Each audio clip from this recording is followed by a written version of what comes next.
sección natural, ingresa a la torre y por la forma que tiene la torre se hace un tiro natural del aire para que él ascienda. Acá en la parte lateral vamos a encontrar una sección empacada de la torre, ¿ok? Con un empaque generalmente estructurado, donde el agua ingresa, se pone en contacto con el aire y ocurre la transferencia de masa y de calor. Entonces, fíjense que aquí vemos un flujo cruzado. El aire va en esta dirección, en tanto que el agua ingresa en este sentido.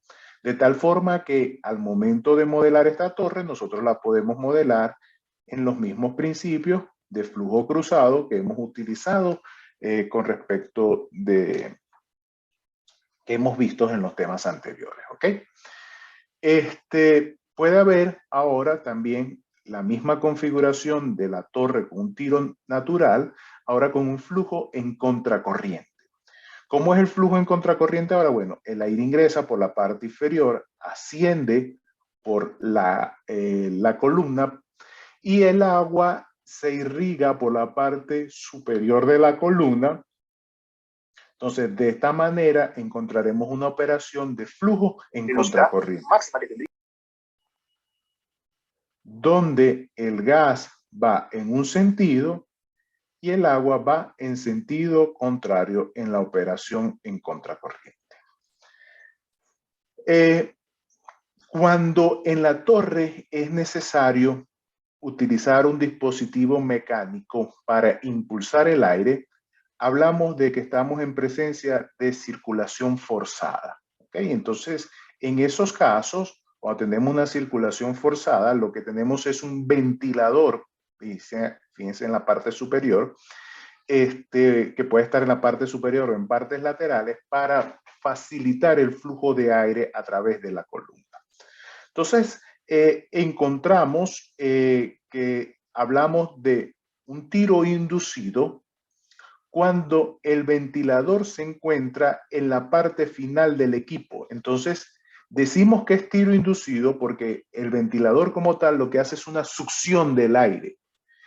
Y decimos que hay un tiro forzado cuando el ventilador se encuentra al principio de la entrada del aire y su objetivo es impulsar el aire. Entonces, tiro inducido, el ventilador lo que está haciendo es una succión del aire. Tiro forzado, el ventilador lo que está es impulsando el aire a través del equipo. Luego viene la forma en la cual los flujos se ponen en contacto. Tenemos un flujo cruzado, por ejemplo, fíjense que es el mismo arreglo que tenemos de esta columna. Entonces, el aire ingresa igual por la base inferior de la columna, el agua ingresa de manera cruzada a la sección empacada, entonces tenemos un contacto en flujo cruzado. ¿Cuál es la diferencia entre estas dos? Que esta no tiene un ventilador, es un tiro natural, y esta va a tener el ventilador en la parte superior. Flujo en contracorriente. Bueno, tenemos una porción empacada en la base de la columna.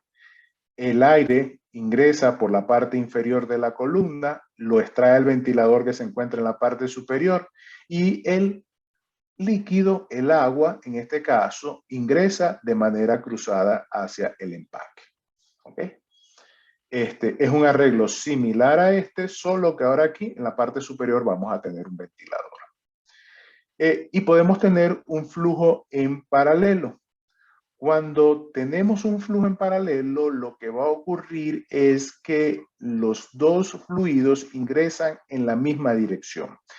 Prácticamente lo que se hace es que el aire ingresa, se pone en contacto con el líquido y ocurre un arrastre del aire por el líquido. Entonces, como hay un arrastre de las gotitas, entonces el flujo se configura en paralelo. Es bastante poco usual este tipo de configuración a nivel de proceso, pero porque como ya hemos venido conversando a lo largo de todo el semestre, las operaciones en paralelo para los procesos de transferencia de masa no son las más efectivas, sino que las más efectivas son los flujos en contracorriente. En el caso del tiro forzado, lo que tenemos entonces son los ventiladores que impulsan el aire, ingresa el aire y en sentido contrario se deja entonces caer el agua que se esparce sobre la porción empacada. Y entonces así tenemos un flujo cruzado de ambas corrientes, en contracorriente, perdón, y un tiro forzado. Preguntas hasta este tópico o hasta este momento, quise decir.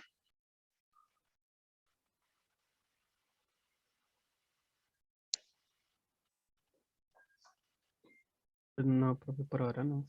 De mi parte no, profe. Bueno, entonces les traigo esta imagen, ¿ok? Esta es una imagen de un complejo petroquímico, una imagen que tomé hace bastante tiempo. Entonces, como podemos ver, tenemos unas edificaciones bastante grandes, huge, ¿ok? Para el enfriamiento cuando se sirve a un complejo como tal.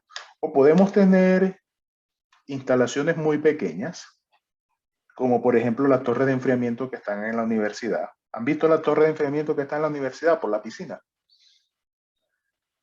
Sí, profe, yo creo que una vez en Termo 1 nos llevaron a verla por dentro y todo. Eso es algo pequeño, ¿ok? Simplemente sirve a un fin muy específico de aire acondicionado en la universidad. Y comparen esa edificación que está con el área de la piscina con respecto eh, a estos equipos, ¿ok? Que son del tamaño completo casi que de un bloque de la universidad. Ven la dimensión, fíjense en la escalera. Un piso, dos pisos, tres pisos, cuatro pisos, cinco pisos, seis pisos, siete pisos. Fíjense que tenemos 7 pisos en esta edificación aproximadamente. ¿Cuántos pisos tenemos en el bloque 19? 4, 3. 1, 2, 3, 4 pisos. Tenemos el bloque 19, ¿correcto? Sí, Sí, Bueno, profe. bueno, multipliquen la altura de ese bloque 19 por 2 y tenemos el tamaño, las dimensiones de lo que es este equipo de enfriamiento de agua, ¿ok? Para que tengan una magnitud del escalamiento al que puede llegar este tipo de instalación a nivel de refinerías, a nivel de complejos petroquímicos, a nivel de planta. Entonces podemos hablar de equipos tan pequeños como el que tenemos allá por la piscina de la universidad hasta estas dimensiones que encontramos a nivel de procesos de plantas más grandes. Entonces, ¿qué tenemos? En la parte superior, lo que tenemos es entonces es esa parte de la chimenea donde va a estar el ventilador que hace la succión, ¿ok? Esta parte que vemos acá es la sección donde ingresa el aire ingresa por esta parte de la torre para ir ascendiendo. Aquí ingresa, permítanme cambiar, no creo que este color está bien. Aquí vemos esta tubería que está acá, es la que trae el agua de proceso, que entra a elevada temperatura. El agua entonces se distribuye por la parte superior, se hace el rocío y aquí vamos a encontrar lo que es una sección empacada, con un empaque estructurado, donde entonces el aire se pone en contacto con el agua que entra en contracorriente. El aire luego se recoge en la parte inferior de la columna y se deriva nuevamente para proceso. Entonces, fíjense la configuración que tenemos allí, fíjense la magnitud, fíjense que tenemos 1, 2, 3, 4, 4 tiros inducidos de este lado, 4 más de este lado, esto hace que tengamos 8 en este bloque, multiplicado por 3 bloques, estamos hablando prácticamente de 24 unidades de enfriamiento de agua con una dimensión de aproximadamente 7 pisos cada uno. ¿Okay? Bueno.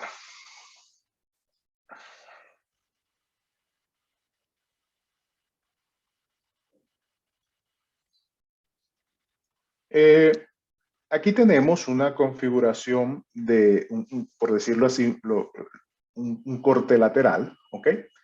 Esas columnas se pueden configurar de dos maneras. Se pueden configurar con un flujo cruzado Y en el flujo cruzado, lo que vemos acá, ahora estoy haciendo un corte lateral de cómo se puede configurar ese equipo. Entonces, en la parte superior se encuentra el ventilador. Por la parte lateral ingresa el aire o el gas que se encuentra, que queremos entonces humedecer como tal. Por la parte superior se irriga el agua. El agua irriga el empaque, se pone en contacto en flujo cruzado con el aire y en la parte inferior se extrae entonces, en este caso, el agua que ha sido ya refrigerada. Esto es lo que se conoce como un arreglo de dos celdas. Se dice que es un arreglo de dos celdas, por decirlo en términos de lenguaje de proceso, porque aquí hay una celda de intercambio y aquí hay otra celda de intercambio. Realmente la celda lo que se refieren es a las porciones empacadas. Entonces aquí tenemos un arreglo bastante simple con dos módulos de empaque, dos celdas como tal para el intercambio de calor.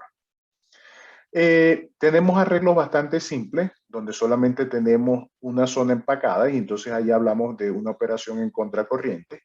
El agua caliente ingresa por la parte superior, irriga toda la porción del empaque, el aire ingresa por la parte inferior, se da el proceso en contracorriente, por arriba sale a través de un ventilador